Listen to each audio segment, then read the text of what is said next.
আসসালামু আলাইকুম। আমরা আছি বান্দরবনে। আস্তে আস্তে কথা বলতে বলতে আমাদের মাথায় একটা আইডিয়া আসলো।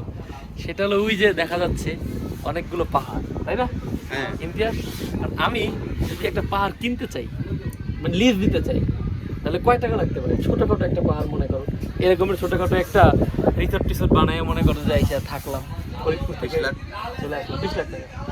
তো 20 লাখ টাকা যদি আপনার বাজেট থাকে আর ওই রকম যদি একটা পাহাড় লিজ নিতে চান, যোগাযোগ করুন কার সাথে? ইমতিয়াজ। ইমতিয়াজের সাথে।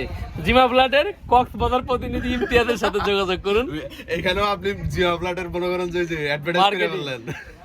পাহাড় 1, পাহাড় 2, পাহাড় 3, পাহাড় 4, পাহাড় 5 সব আমার এখানে। সব নাকি তার। পাহাড় বিক্রি হবে।